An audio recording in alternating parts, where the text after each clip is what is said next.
अस्सलामुअलैकुम दोस्तों, तो कैसे हैं आप सब।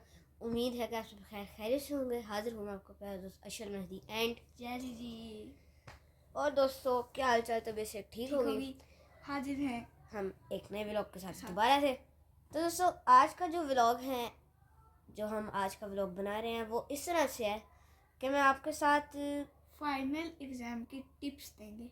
हम आपको फाइनल एग्जाम्स की क्यों नहीं हो रही देंगे। पढ़ाई, उसके ऊपर मैंने थोड़ी एग्जाम बगल में आ गया है, लाइफ में कुछ और अमल भी करना और आपने अमल भी करना। तो चलिए वो बातें शुरू करते हैं। हाँ, ये कर लो पहले। तो जो फाइनल एग्जाम्स जो हर तालिब इल्म की ज़िंदगी का अहम हिस्सा होता है, हाँ, वही फाइनल एग्जाम्स जो हर सेमेस्टर के आखिर में हमारे सरों पर सवार हो जाते हैं। कुछ लोगों के लिए एक बड़ा चैलेंज होता है, तो कुछ के लिए ये अपनी मेहनत का सिला पाने का मौका। तो चलिए आज हम फाइनल एग्जाम्स के बारे में बात करते हैं। नंबर 1, तैयारी कहाँ से शुरू करें। पहला सवाल जो हर तालिब इल्म के जहन में होता है कि तैयारी कहाँ से शुरू करूँ। तो दोस्तों, सबसे पहले तो आपने घबराना नहीं। हाँ, ये बात दुरुस्त है कि इम्तिहान का दबाव बहुत ज़्यादा होता है, ये बात लेकिन अगर हम मंसूबाबंदी के साथ चलें तो ये दबाव कम हो सकता है। एंड नंबर 2, टाइम टेबल बनाएं। और इस पे आपने अमल भी करना है। मैं भी इस पे अमल कर रहा हूँ और आपने भी इस पे अमल करना है। ये सारी फाइनल एग्जाम की टिप्स हैं। जिनके हो रहे हैं वो भी अमल करें और जिनके होने वाले हैं वो भी अमल करें। तो नंबर 2, टाइम टेबल बनाएं। सबसे पहले एक टाइम टेबल बनाएं। हर मजमून के लिए वक्त मुख्तस करें और इस पर अमल करें। नोट्स तैयार करें। अगर आपके पास पहले से नोट्स हैं तो उन्हें दोहराएं। अगर नहीं है तो दोस्तों, अब भी वक्त है, अहम निकात को लिख लें। पुराने पेपर्स हल करें। पुराने पेपर्स हल करना बहुत फ़ायदेमंद होता है। इससे आपको पता चल जाता है कि फाइनल एग्ज़ाम्स में आपके सवालात किस तरह आएंगे। घबराहट पर काबू पाना। फाइनल एग्ज़ाम्स के दौरान सबसे बड़ा मसला घबराहट होता है। अक्सर तलबा सब कुछ भूल जाते हैं। ऐसा लगता है कि जैसे कुछ पढ़ा ही नहीं है। लेकिन याद रखें, यह सिर्फ एक एहसास है। पुरसकून रहें। घबराने का दोस्तों कोई फ़ायदा नहीं है। अगर आप कुछ भूल रहे हैं तो गहरी सांस लें और पुरसकून होकर सोचें। इस पर आपने अमल भी करना है, ठीक है। और ये वीडियो बार बार दोस्तों आपने देखनी है। अगर नहीं समझ आ रही, बार बार इस वीडियो को देखें। ये वीडियो आपके सारे सामने है, ठीक है। सामने बार बार देखें और इस पे अमल भी करें। बार बार देखें, अमल करते जाएं। और लास्ट चीज़, वक्त का सही इस्तेमाल। घबराहट में दोस्तों हम अक्सर वक्त ज़ाया कर देते हैं। इसकी बजाय जो कुछ आता है ना, उस पर फोकस करें। अपनी मेहनत पर भरोसा करें। आपने जितनी मेहनत की है उसका सिला ज़रूर मिलेगा। और दोस्तों, फाइनल एग्जाम्स को सिर्फ एक चैलेंज के तौर पर ना देखें। ये आपके लिए एक मौका भी है अपनी मेहनत का सिला पाने। और दोस्तों, अपनी कोशिशों को सराहें, चाहे नतीजा कुछ भी हो। आदत ये आपको फाइनल एग्जाम जो है, ये आपको सेल्फ स्टडी की आदत डालती है, जो पूरी जिंदगी में हमारे काम भी आती है। हर एग्जाम के बाद अपनी कमजोरियों को समझें और इन्हें बेहतर बनाने के लिए कोशिश करें, ठीक है। अब ये वीडियो मैंने आपके लिए इसलिए बनाई है ताकि आप फाइनल एग्जाम्स के बारे में आपको तरीका बताएं। और जिनके हो रहे हैं, जिनके होने हैं जी, इसको पूरा देखें। इस वीडियो को बार बार देखें और पूरा देखें। इस बातों पर अमल करना है। ये मैंने आपको आप भी करें। हमारे तो फाइनल एग्जाम्स हो रहे हैं, कल पहला हम भी कर रहे हैं, आप भी करें। तो हम इस पर अमल करें। दोस्त फैंस सारे इस पर अमल करें। हमारे जितने भी हमारी पूरी यूट्यूब फैमिली है, इस पर अमल करें। जिनके होने वाले हैं और जिनके हो रहे हैं, प्लीज़ इस पर अमल करें। वीडियो को बार बार देखें। और ये मैंने इसलिए बताया ताकि जिन दोस्तों को, जिन हमारी फैमिली में से जिन लोगों को घबराहट होती है, वो सब कुछ भूल जाते हैं पेपर के दौरान, तो उनके लिए ये मैंने वीडियो बनाई है। तो अब मैंने आपको ये बातें भी बता दी। तो अभी जल्दी साहब, और स्टडी किया करें। हमारे स्टडी किया करें। समझ रहे हो? नहीं किया समझ रहे हो आप? और साथ साथ समझ रहे हो ना? को भी ठुड्डा मारना, ठीक है। अब हम चलते हैं ऊपर। आ जाओ यार, बातें करते हैं तो आपको ऊपर भी तो लेके जाना होता है। हमारा मेन काम तो ऊपर जाना होता है। चलो भाई देखो अब मैं क्या करूँ। अरे वो सरप्राइज का बताएं कि नहीं? नहीं यार दोस्तों, आपके लिए कुछ दिनों में सरप्राइज भी आ रहा है, तो वो जब आएगा तभी बताएंगे। ओके, लेकिन वो अभी हमारे फाइनल एग्जाम्स चल रहे हैं, तो फाइनल एग्जाम के बाद आएगा। यार मे भी शायद हो सकता है फिर एग्जाम्स के बाद आए, या फिर अभी भी कुछ दिनों में आजकल में आ सकती है। होगा उधर बैठे थे, बड़ी थकान हुई है यार, बड़ी थकान। तो कल हमारा था पहला पेपर, आज छुट्टी थी, अब कल दोबारा होगा, फिर परसों छुट्टी होगी, क्योंकि परसों संडे भी है। संडे हो या मंडे, हम रोज खाएंगे अंडे। और दोस्तों यार, मैं ना आपसे एक बात पूछनी थी। सर्दियों में आपने ना कमेंट करके बताना है कि सर्दियों में किस किस के घर ना दाल पंजीरी पकती है। पंजीरी पकती नहीं है, आपके जो आपकी मतलब कि अगर जो भी बच्चे हैं, उनकी दादो, उनके दादा, उनकी फैमिली से उनके मम्मा पापा जो भी पंजीरी बनाते हैं ना, आपने मुझे कमेंट करना है। आपके नानो, आपके नाना बू जो भी बनाता है, आपने प्लीज़ कमेंट करके बताना है पंजीरी वो जो दाल होती है। भाई तो अलग ही माहौल चल रहा है। लोगों के भाईजान आ गए हैं, जूझ ले आ गए, नंगे पाँव फिर रहे हैं, कि सिंगल शर्ट पहनी हुई है, उनको कुछ नहीं है, वो अपना क्या कहते हैं। और दोस्तों आप कह रहे होंगे कि इतने सुस्त क्यों हो, तो ऊपर से मेरी अभी थोड़ी सी तबीयत डाउन है, थोड़ा ज़ुकाम है, नज़ला हुआ है, और साथ साथ ज़ुकाम है का है। अभी हम देखा है आपको मैं बातें सुना रहा था, आए कमर में दर्द होने लग गया है। मैं आपको जो सुना रहा था वो असल में ना रैकेट शूटर चल रहे थे। मैं आपको इधर से दिखाता हूँ, रैकेट शूटर चल रहे थे, नीचे गिर गई, छिक्का नीचे गिर गया। शटर कहते हैं, छिक्का है। हाँ जी भाई, यार मानिए आपका दोस्त नहीं हूँ मैं हूँ सौरभ। अभी थोड़ी देर तक हम भी आते हैं नीचे, ठीक है। आंटी आ रही है सर। हमारे दोस्त है ऐसे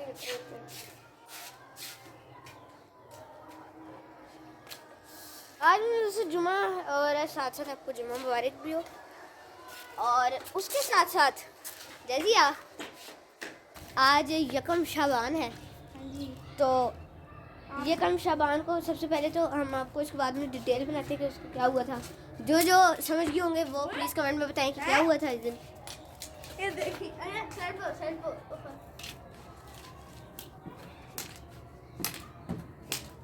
वो काम है, ये देख ऐसे किया, तो ओए अरशद नदीम नेज़ा फेंकेगा।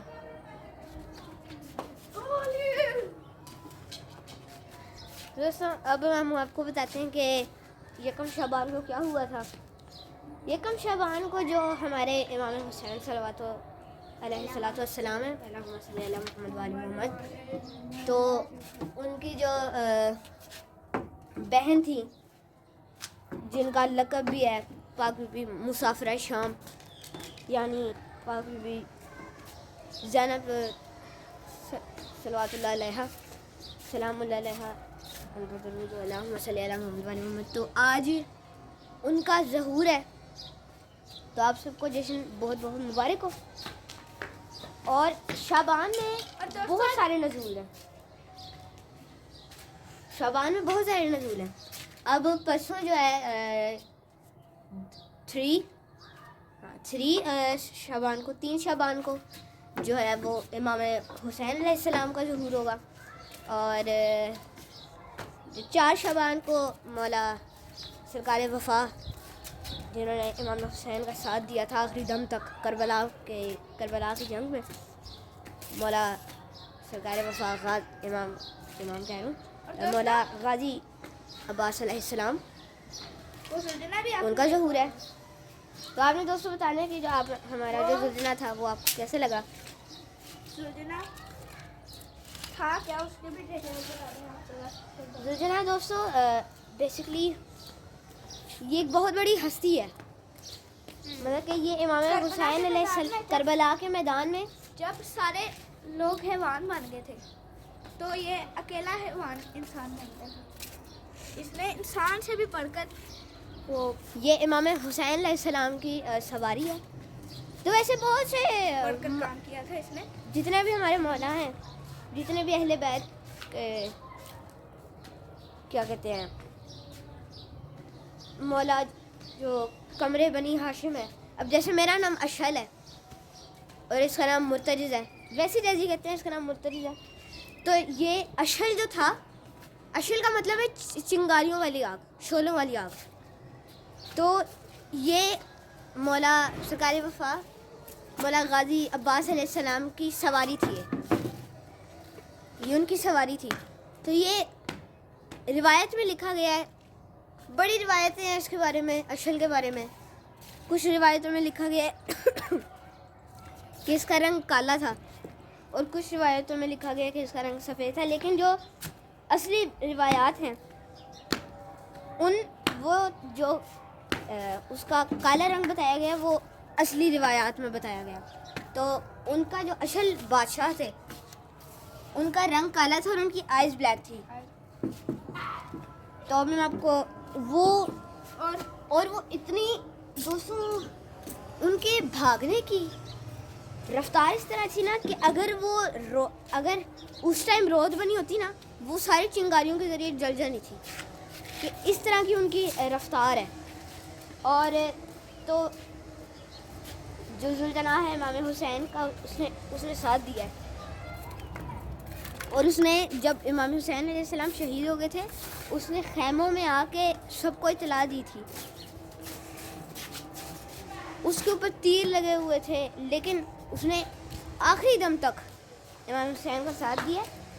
और ये अकेला लोग समझते हैं कि ये एक तरह से हैवान है, लेकिन इसने सिर्फ अपने सुमों से 9 लाख के लश्कर को उड़ा दिया था। सिर्फ अपने एक सुम से, जो सुम होते हैं, पाँव होते हैं ना घोड़े के, उसने एक सुम से ही 9 लाख के, पता नहीं करोड़ था वो, 9 लाख था, कितना था,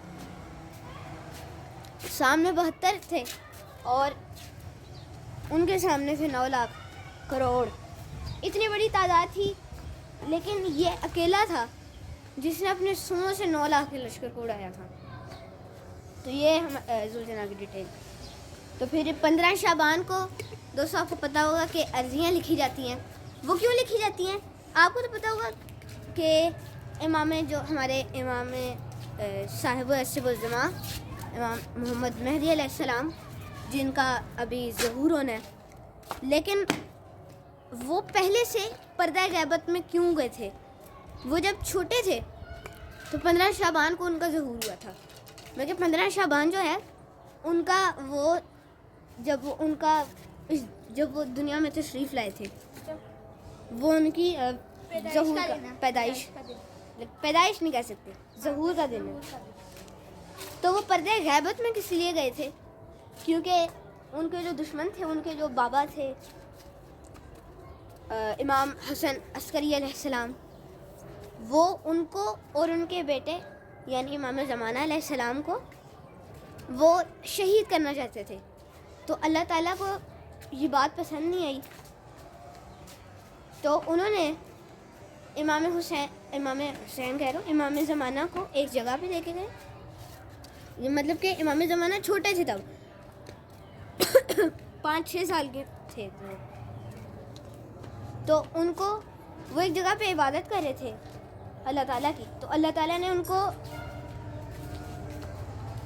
वहाँ से ही वो मतलब कि आँखों से ओझल हो गए थे, यानी गायब हो गए थे। तो उसके बाद वो उनको दुश्मन भी नहीं ढूंढ सके। तो उनकी अर्जियाँ लिखी जाती हैं, मतलब कि अर्जियाँ जो हम एक पर्ची होती है जिसमें हम अपनी ख्वाहिशात लिखते हैं, हमारी मौला से जो प्रॉब्लम है वो अर्ज़ करते हैं उनसे अर्जियाँ, ठीक है। तो वो 15 शबान को लिखी जाती है और वो इबादत की रात भी है, जैसे शब महराज इबादत की रात है, वो भी एक तरह से उसको मतलब के उसे भी कहते हैं शब बारात, एक शब महराज एक शब बारात। तो वो फिर हम आटे के पेड़ा बनाते हैं, उसमें डाल के वो फिर दरिया में फेंकते हैं। तो कई साइंटिस्ट ने पूछा भी था कि दरिया में क्यों फेंकते हैं, तो उन्होंने अपना एक बंदा भेजा, अर्जियाँ उसने मौला की लिखी, किसी बंदे से लिखवाई और वो शॉपर में डाल के आटे के पेड़े में डाल के, या पता नहीं उसमें पेड़ा ही था उसके हाथ में, तो उसने फेंक दिया, दरिया में फेंक दिया और ख़ुद भी दरिया में चला गया। सारे उसने कपड़े पहने थे ताकि उसको सांस भी आ सके, ऑक्सीजन मास्क पहना था। तो उसने देखा कि अल्लाह ताला की तरफ से एक मछली जाहिर हुई है, तो उसने आटा जो पर्ची और आटा था ना, उसने पर्ची को मुंह में रखा और आटा वो सिर्फ निकल गई। तो वो जाती गई अंधेरे में जाती गई। एकदम से ना ऐसा अंधेरा है कि उसको अपना हाथ भी नहीं नजर आ रहा था।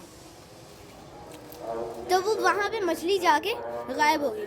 तो कुछ साइंटिस्ट मानते हैं कि उधर इमाम ज़माना है, लेकिन हम मानते हैं, जो हम अहले बैत अहले तशरीह हैं, मौला के मानने वाले, हम मानते हैं कि किसी दुनिया में किसी कोने में नहीं है, वो ऊपर पर्दे गायबत में है। तो अब जल्दी ब्लॉग को एंड करते हैं। आज के लिए बस इतना ही। वीडियो पसंद आई लाइक करें, शेयर करें, सब्सक्राइब करें। चैनल का नाम है जैज़ी। बेल आइकन को ज़रूर दबा दीजिएगा ताकि आपको नोटिफिकेशन मिलती रहे। तब तक के लिए अल्लाह हाफिज़।